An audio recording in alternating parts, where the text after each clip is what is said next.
On this evening's agenda, we hear some good news from the Manx Utilities Chair about our 25-year-old electricity interconnector. But first, the Extradition Bill 2025 is making its way through the legislative process, and for all but a handful of people, its impact on our lives will be minimal. So why do we need this legislation? Well, according to the notes on the bill, no one should be able to escape justice simply by crossing a border, and our current extradition law relies on a largely repealed piece of dated UK legislation. The law should provide a quick and effective framework to extradite a person to the country where they are accused or have been convicted of a serious crime, provided that this does not breach their fundamental human rights. I caught up with the Minister for Justice and Home Affairs, Jane Poole-Wilson, last week as she was preparing to successfully steer the extradition bill through its third reading in the House of Keys. I began by asking her why we need the bill. So, Phil, extradition is a legal process for a situation where somebody in one country is either wanted for prosecution or to serve a sentence in another country. And it's part of a legal landscape that applies internationally. And historically, or even to the present day, the Isle of Man has been covered by a 1989 UK Act on extradition. And so we've never had our own standalone extradition legislation. But I think as part of our evolving constitutional arrangements with the United Kingdom, but also because in the context of international law and us being an international financial centre, it's felt important that we have our own extradition legislation. So this bill, which has been working its way through the House of Keys, is that step to create our own extradition framework in the Isle of Man.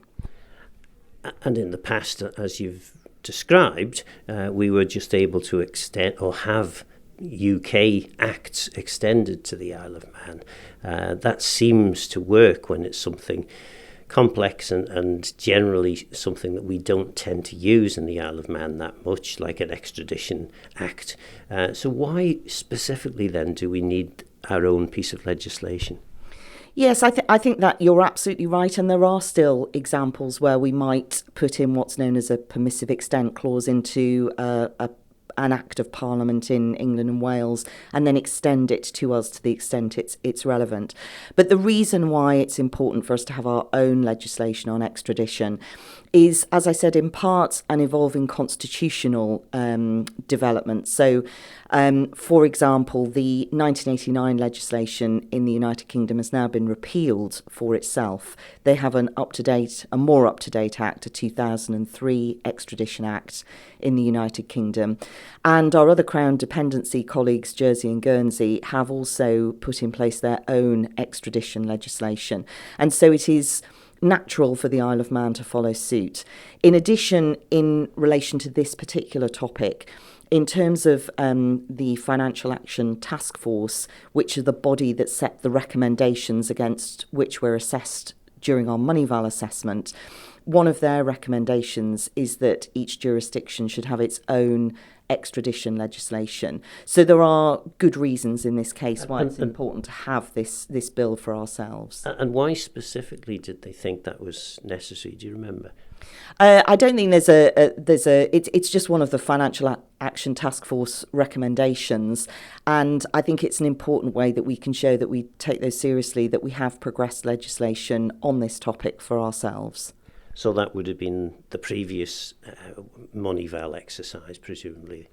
Yeah, it's FATF recommendation 39, and it's definitely a way in which we can show that our technical framework, when we have our Moneyval assessment, it's in two parts really. It looks at our technical setup, which is our laws, our policies and our regulatory frameworks, and it looks at our effectiveness. So do these things work in practice? And I think having specific legislation that aligns with FATF recommendations obviously helps us with our technical assessment. Do you think sometimes that we end up adopting or creating so much law that it becomes more difficult for us to identify where things are going wrong in terms of financial crime? Well, no, I mean, in simple terms, if somebody was wanted to be extradited at the moment, those things would still happen. They would just happen under 1989 outdated UK legislation that it doesn't even apply for itself. And we would have the layer of complexity that we would have to do everything through the United Kingdom. So I think in a world of evolving financial crime, where we're seeing transnational financial crime becoming an increasing threat for the Isle of Man, it absolutely makes sense that where there are cases that might involve cross-border financial crime, and the Isle of Man may either be involved in having someone extradited to another country or indeed seeking to extradite someone here to face justice, that we have our own framework that we're able to execute. It's quite a lengthy bill. I did glance through it myself.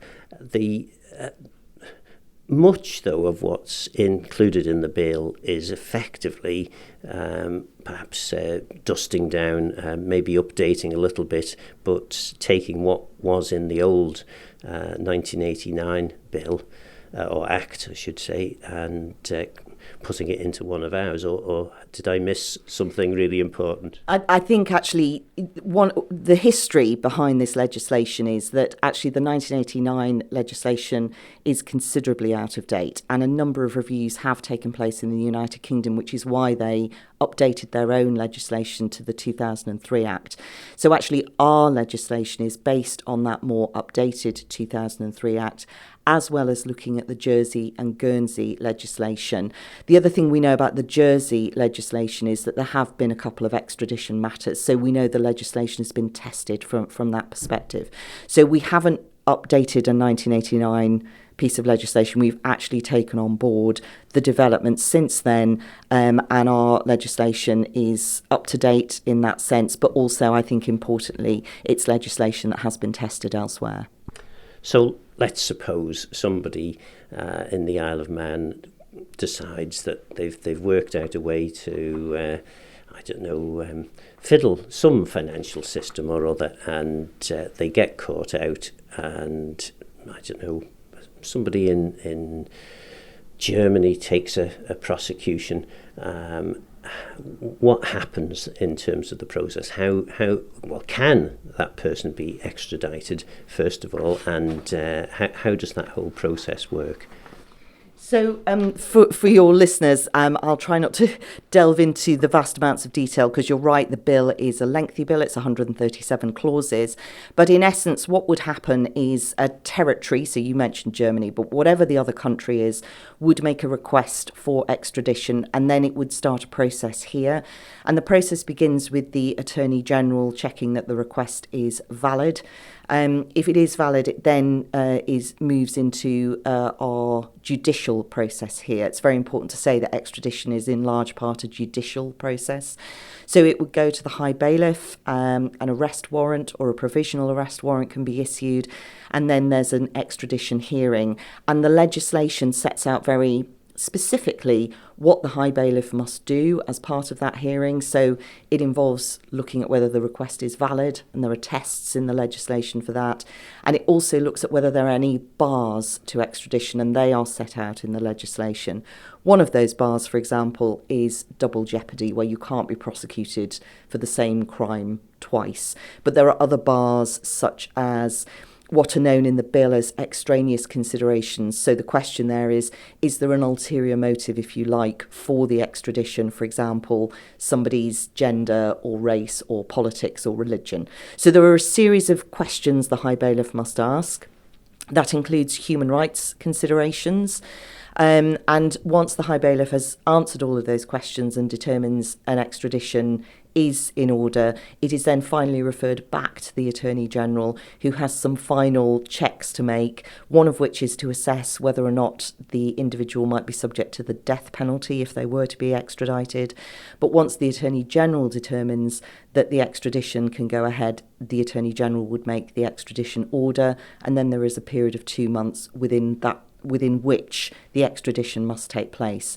I think the other thing I would emphasise is throughout the bill, there are opportunities for appeal. I mean, obviously extradition is a very serious matter, And so an individual who is subject to a potential extradition order has the right to appeal at various stages against decisions that are being made, as does what's known as the designated territory, so the country that is seeking the extradition. If they disagree with perhaps the decision here that the person shouldn't be extradited, they can also appeal. And that appeal would involve an appeal to our High Court and ultimately to the Privy Council in England and Wales on particular matters. And of course, crucially, one of the tests that I think it would be at the High Bailiff level that would have to be passed is the country has to be a safe country. It has to be a country considered to be a country that you are going to get a fair trial in. Yeah, so I think you're right. Extradition, with the Isle of Man in our legislation, we haven't come up with the list of countries with whom we have extradition arrangements. That is governed by various international treaties to which the Isle of Man plays a part through the United Kingdom.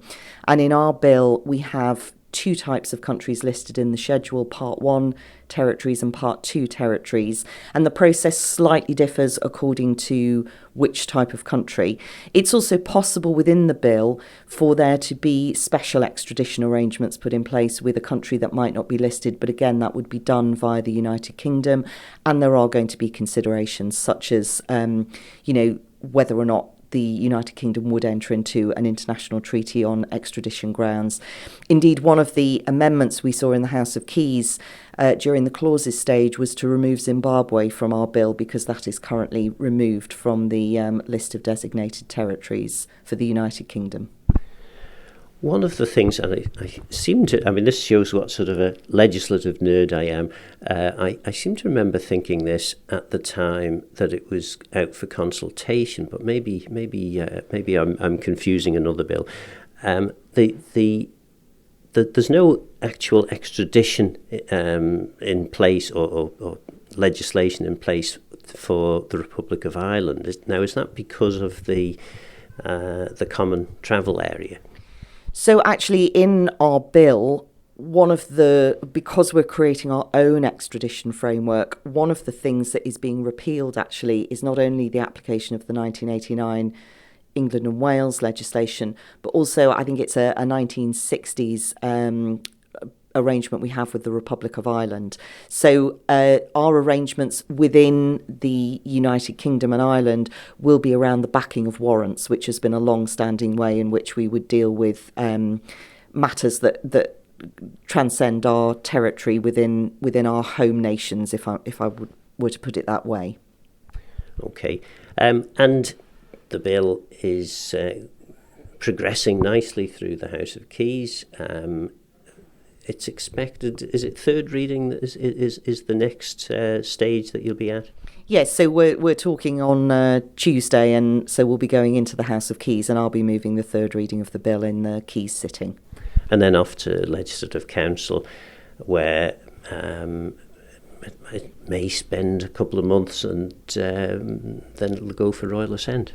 Well, yes, and I've actually been really pleased because I've tried to seek engagement not only with Keys colleagues but also Legislative Council colleagues, because I recognise this is a technical bill, and whilst it may be legislation we won't use very often, when we do have to use it, it's obviously important that the legislation works. So I've been very pleased to engage with members of Legislative Council so far over the summer to talk through the bill, hear any queries and questions. So I am hopeful that when they come to exercise their scrutiny, we will have already managed to talk through a number of points, and that they will be also satisfied, and the bill can make a decent passage through the Legislative Council as well. So once passed, this'll help when it comes to the Moneyval inspection. How is that going? How are preparations for that going on? Yes, so there's a lot of work already been undertaken and plenty of work still underway and to go. But actually, we're doing really well. The work is it involves regulators, agencies within government, but also critically the private sector, because a big part of our work is the national risk assessment process, and that has been going on. That's involved the compilation of a lot of data and analysis, and then the publication of our national risk assessment documents. So it's with huge thanks, actually, to private sector organisations working with agencies and regulators that we are making good progress with that work. And then there will be a lot of activity in 2026 as we gear up and prepare for in-country training and preparation of our case studies and other evidence to showcase not only our technical framework, which I touched on earlier, but our effectiveness, that we understand our risk and how well we're managing it. And all this matters, just to remind the listener, because... It matters because the island is an international financial centre, and therefore we do act in line with international standards. I mentioned the Financial Action Task Force that set a number of recommendations and then assess us against our technical frameworks and our effectiveness. And so it matters that we are able to showcase that we have good technical laws, policies and frameworks, and that we can show effectiveness. It matters because deficiencies, if we are found deficient, then we could end up in enhanced follow-up. But what we do not want is to be found deficient and then grey listed. That would have a risk of significant impact for our GDP. The International Monetary Fund says that grey listing can have a 7.6% impact on GDP, but our own internal assessment is that for us as an international financial centre, that would be worse. I think the other reason it matters is for our reputation. The island has promoted itself and continues to promote itself as a jurisdiction with a strong reputation for effective regulation, where we want good business to come and thrive. And finally, we've heard a lot of talk recently in the UK about the possibility of reducing significantly the number of trials by jury. First of all, I suppose, is that something that's being considered here? I presume you'd need to wait to find out what actually is announced before you're in a position to consider that. And then secondly, there was an order went through Tynwald in last month's Tynwald connected to juries, and I was just wondering, is there any link? No, so I think the UK's position, as far as I understand it from what's being reported, is very much to do with the backlog in their criminal justice system. We are fortunate, I think, in the Isle of Man that we have not got those backlogs. Having said that, I think it is important that the justice system works as efficiently and effectively as possible for all stakeholders, particularly victims. And so we do continue to look. There's a piece of legislation that I'm sure we can talk about as it gets ready to come forward to the Keys in due course, which is our justice reform legislation. And that is about operating our own courts of justice as efficiently and effectively as possible. But the work we do here is very much tailored to our needs. In terms of the jury order that came through in November, Tynwald, that was actually to update the schedule to our Jury Act, which hasn't been updated for 40 plus years. And as things stood, there were lots of automatically excluded categories of individuals who just would not be eligible at all for jury service. But I think in the modern age, when it's particularly important that a jury is comprised of a representative group of the island, I think the view was that it was much, much better to remove all of those automatic exclusions for swathes of people based on professional grounds, and instead have a wider pool of people to draw from, but also allow for people to apply for exemption on a case-by-case basis, because it is recognised, if there is due to be a lengthy trial and perhaps you're a midwife or someone or you're self-employed, and it would be far too detrimental either for the community or for your business to commit to a several-month trial, that you should be able to still apply for an exemption. And that's what the jury order does. It creates a bigger pool, but it still allows for people to apply to the General Registry for an exemption. That was MHK for Middle, Jane Poole-Wilson. In November, Tynwald Manx Utilities Authority Chair John Wannenberg's tail was wagging. You had some positive things to say in answer to a question I think the question, what was it? It was around the use of the interconnector and green energy. Yeah. So Mr. Morehouse was asking more about green imports for the green energy tariff, which is for the commercial sector. And that is growing year on year. In fact, it's more than doubled from 22 to 25. So that tells us that it's becoming more and more important to companies that they use green energy going forward. And we are happy at the MUA to cater for their demand.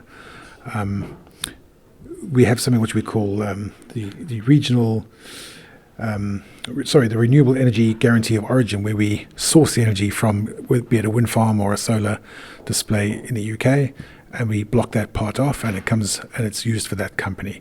Much like for domestic users, when they use, if they want lamb from New Zealand or lamb from wherever, we can trace it back. And that's becoming more and more important. And that is done through the interconnector. And the interconnector, last month in October, it celebrated its 25th anniversary. So we've done a little synopsis of what it's done for the Isle of Man. And what I can tell you that in the last 25 years, the interconnector has exported 25 billion units of energy to the UK, which is just phenomenal, and not many people know it. And it does it quietly, does it very thoroughly every day for the last 25 years. And what does that mean? It means that the revenue that we've turned over is £230 million, and we've made £80 million from sending electricity here in the Isle of Man to the UK.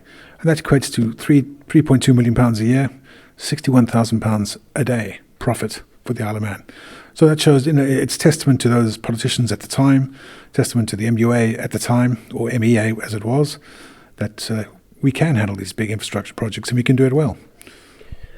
Mind you, there were elements to the works that people might argue weren't done particularly well, in as much as there was quite a scandal over the way in which the big capital project, which was the redevelopment of the Pulrose power station, as part of that, basically Tynwald was misled by the then chief executive of the MUA. Indeed, and we're talking something over 25 years ago, well before my time, and a completely different financial cycle. But of course, I share your frustration and your outrage in that, along with everybody else who's ever heard of it. I don't believe I'm fit to comment more than that. But it was a scandal then, and it's a sore wound at the moment. And of course, that inevitably impacts on public trust in relation to any of the works, MUA particularly, but other departments of government, when these sorts of things happen. But as you say, it's a quarter of a century ago, and I guess that there are now in place an awful lot more procedures to ensure that that kind of thing can't happen again. Well, that's exactly right. So a lot of things were put in place, including my position and the vice chair, who's a political member as well. That type of behaviour would not get through the board at the moment, or never in the future. But, it's all very well saying that. The harm that was caused then continues till today. And you're right, the public trust is not what it should be. So all I can say is at the moment is that the interconnector is a great success story for us. I mean, the regional sewage treatment system that we're getting on with in Peel is great. The one we did at Moran, which came in on time, under budget, that's another successful story. Now, we don't get everything right, but I know, and I can speak absolutely truthfully when I say the people at the MUA are doing their absolute best to make sure they deliver for the people. We never forget at the MUA, we are a community utility. We are for the people, by the people, and we will do our best. That doesn't mean we'll get it right all the time, but by God, we will try. And then we got on to questioning about the green energy, because the £80 million worth of profit, of course, from the I forget how many billion units you mentioned there. 25 billion units. 25 billion units that have been exported. The generation of those units counts against our carbon footprint. It does. In the same way that imported green energy doesn't count for our carbon footprint, it has to be that's effectively counts towards the place that it comes from. Manufactured by fossil fuels in the UK and it's delivered to us via the interconnector, it counts against them, but doesn't count against us. That's why these RIGA certificates are really important and are becoming increasingly, what commercial companies want. So yes, it is a two-bladed sword, but the interconnector is working. It's got another 25 years. We've refurbished it recently, and green energy is here to stay. It's demanded more and more. ESG critical components are required by our companies, and if we're going to be a destination that's going to attract, white collar business, then we've got to have it. The demand has increased. I know I forget now what the figures were, but it had gone up over the past 3 years to 27% from 11% in 22, 23 to 27% of the total imported electricity in 24, 25. I'm sure there will be people who will say, well, why don't we just import all the green energy that we need? Because it's going to cost a lot of money, Phil. It does not come at the same cost as the ungreen energy, if you like, which is why it's really important that we produce and consume our own energy on our own island. That was Douglas North MHK John Wannenberg. So what do you think? It certainly is good news that the interconnector has been earning the MUA over £3 million a year over the past 25 years. But has the MUA regained public trust following the secretive financing of major electricity infrastructure works that left us in considerable debt a quarter of a century ago? Also, is there a danger that we are so busy responding to the latest recommendations from international scrutiny of our finance industry that we don't spend enough time checking for the financial crime the new measures are designed to protect us against? Don't forget this programme is available as a podcast. For now, I'm Phil Gorn. Go to Mayo. Thanks for listening.